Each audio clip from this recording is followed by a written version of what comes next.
상동 21세기 교회 하면 그 이름 자체가 아주 은혜가 돼요.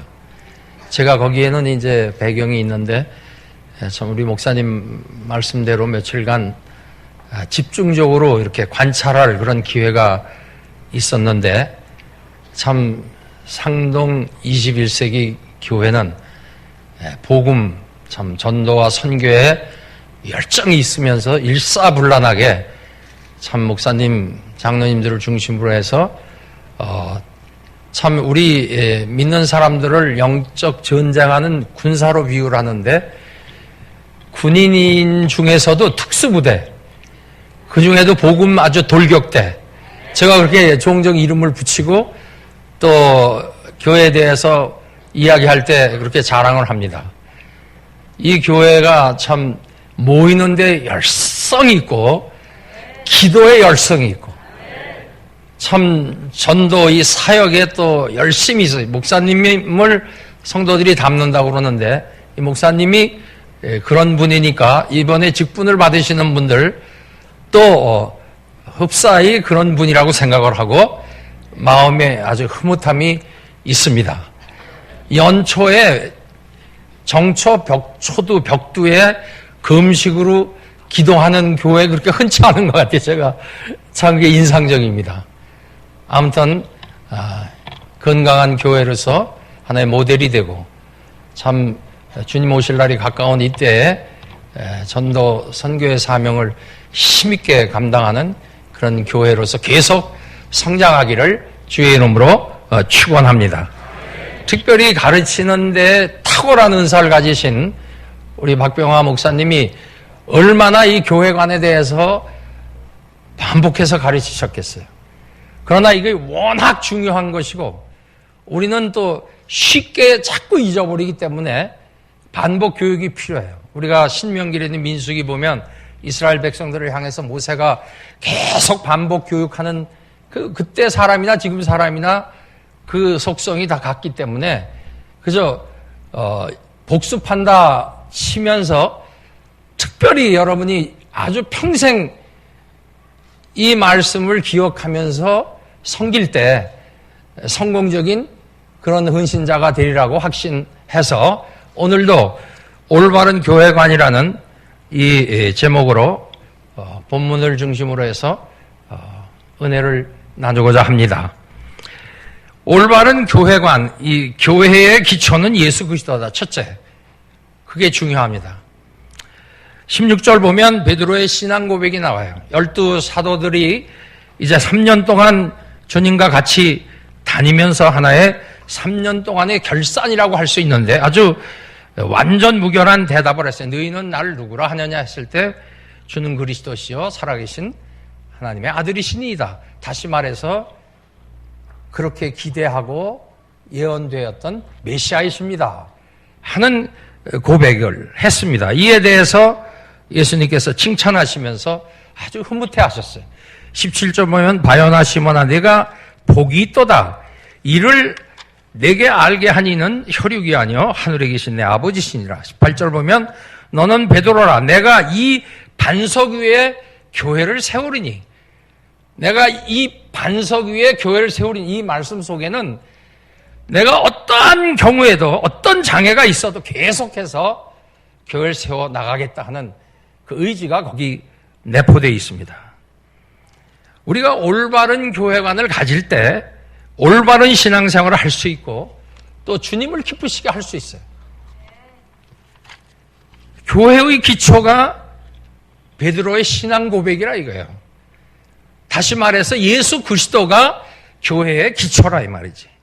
고린도전서 10장 4절을 보면 그리스도가 우리가 믿고 고백하는 진리 자체요 바로 우리 교회의 기초다 하는 의미로 바울이 얘기를 했고 고린도전서 3장 11절에 보면 이 닦아둔 것 외에는 능히 다른 터를 닦아둘 자가 없으니 이 터는 곧 예수 그리스도라 그랬어요.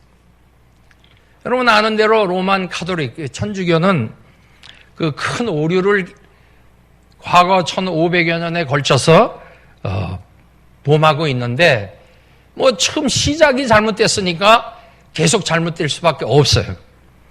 다시 말해서 베드로가 초대 교황으로 그 권위를 가지고 있다 이 말이죠. 그래서 반석, 베드로란 인격으로 보고 베드로는 교회의 기초요, 주권자요, 천국 열쇠를 가진 자라. 로마 교회는 교황은 베드로의 후계자다. 따라서 교황이 지배하는 교회가 참교회다. 이게 카톨릭의 정설이거든요. 잘못돼도 아주 잘못된 거죠. 우리가 성경 볼 때. 주님만이 참교회를 세우신다고 성경은 말하고 있어요. 18절 보면 내가 이 반석 위에 내 교회를 세우리니 내가 내 교회를 세운다.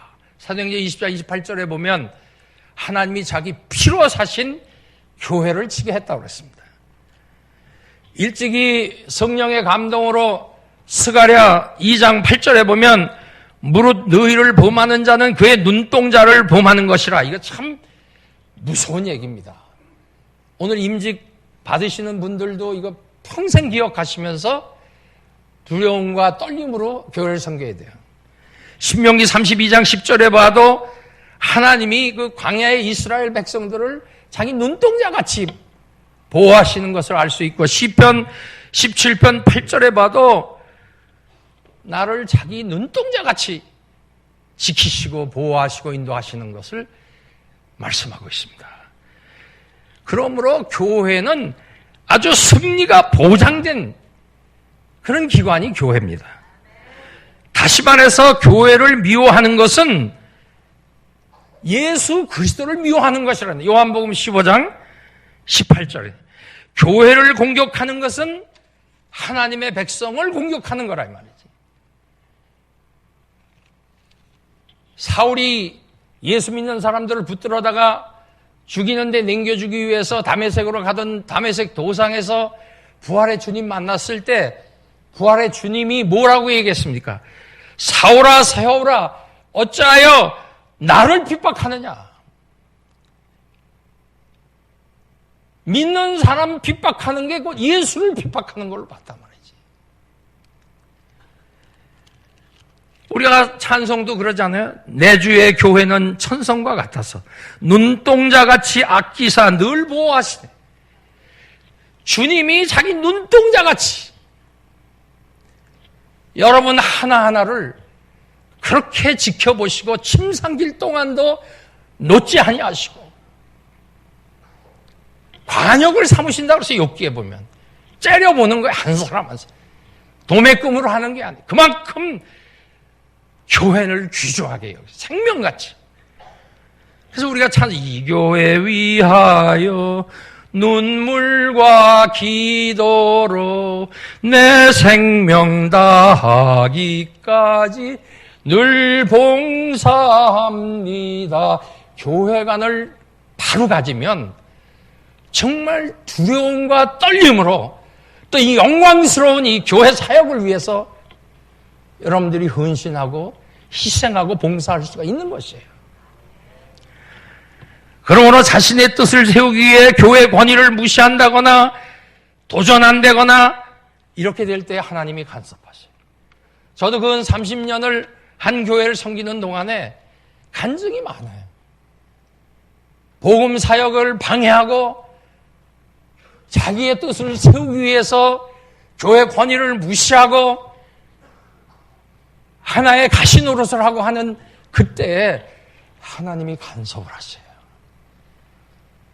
그게 두려워서 겁이 나서 공포에 떨리는 얘기가 아니라 하나님이 그 교회를 얼마나 사랑하시고 그 교회를 지켜보시고 그러면 그렇게 생명 같은 교회에 직분자로 세울 때 그 얼마나 귀한 직분인 것을 한 사람 한 사람이 깨닫고 임해야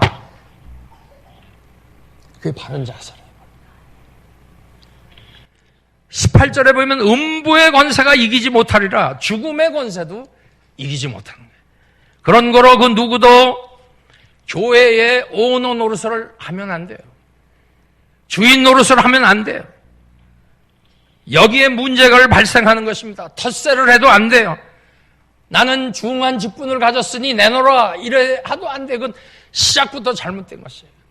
교회는 상하의 어떤 그런 직분이 아니에요. 오히려 직분이 중하면 중할수록 더 낮아져야 돼. 더 섬겨야 돼. 발을 씻겨야 돼. 그런 각오를 가져야 돼요. 이 교회는 주님의 교회임을 항상 명심해야 돼요. 이게 얼마나 중요한데 잘 안 되니까 요즘 주님의 교회는 교회 이름이 많이 나와요. 우리는 항상 주님만 높여야 됩니다. 이런 맥락에서 베드로전서 5장 5절에 다 서로 겸손으로 허리를 동이라. 하나님은 교만한 자를 대적하시되 겸손한 자들에게는 은혜를 주신다고 그랬어요. 영어 성경에 보면 허리를 동이라, 겸손하라. 왜 그러느냐? Because God opposes the proud. 하나님이 교만한 자를 대적한다고 그랬습니다. 교만 때문에 실패한 체험이 있는 베드로가 철저한 자기 부인을 통해서 남에게 봉사하라는 극히 강렬한 뜻이 담긴 말입니다. 이렇게 중요한 겸손, 이걸 쉽게 풀면 뭐냐? 첫째, 겸손의 첫 발이 뭐냐 하면 나 자신의 실상을 아는 것이. 우리가 직분을 가질 때도 그렇고 교회를 섬길 때도 그렇고 왜 교만한 처사가 나오느냐면 자기가 된 줄로 알거든요. 내가 뭐 대단한 존재로 알거든요. 내가 헌신하고 오랫동안 이 교회 내가 없으면 이렇게 될 수 없다고 착각하거든요. 영국의 위대한 설교가 알렉산더 와이시, 내가 이 얘기를 들을 때마다 저 은혜를 받습니다. 이분이 뭐라고 그런 거 아니? 에딘버러에서 가장 못된 놈이 누군지를 아십니까?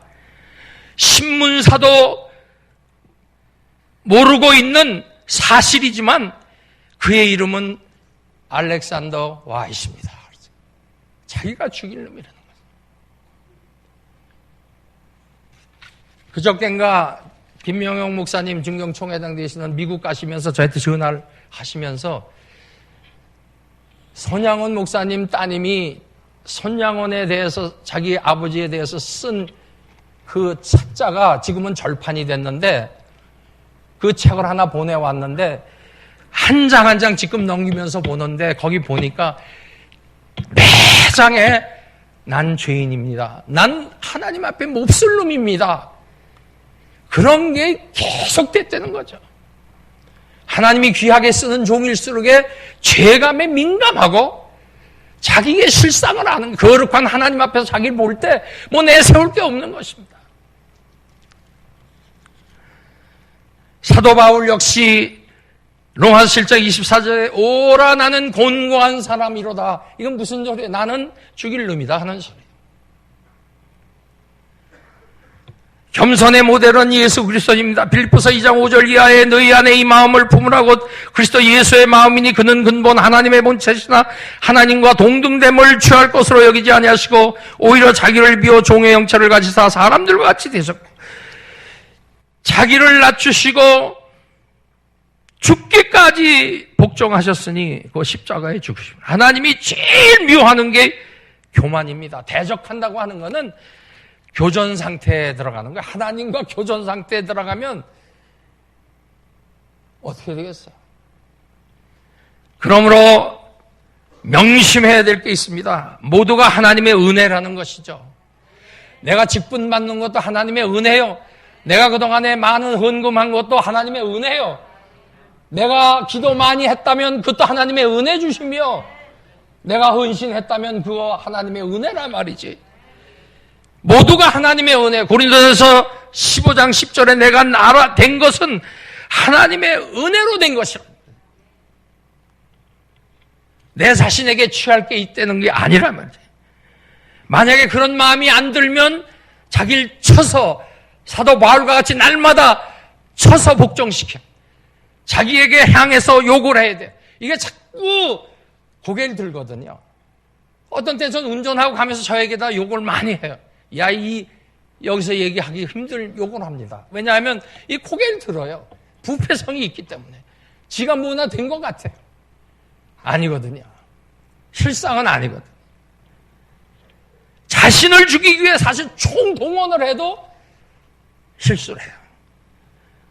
그러므로 우리 모두 하나님의 청지기 심부름꾼이라는 그런 생각, 언제 어디서나 그리스도만 높이고 그리스도만 증거하고 최후 승리의 영광이 보장되니 복음사역, 영광 비즈니스, 아무리 투자하고 아무리 희생하고 아무리 봉사해도 억울함이 없이 정말 하늘의 보화를 쌓는 이 일을 위해서 정말 이처럼 교회는 유엔보다 몇만 배, 몇십만 배 중요한 기관인데 하늘나라 영생 출장소인데 박윤선 목사님 말에 의하면 여기에 내가 일꾼으로 쓰임을 받고 성도로 일꾼으로 쓰임 받았다고 하는 이 영광스러운 이것에 대한 그 정체를 제대로 파악을 하고 겸손한 자리에서 정도를 따라서 헌신함으로 주님 앞에 서는 날 칭찬받고 상급받는 여러분 되시기를 주의 이름으로 축원합니다.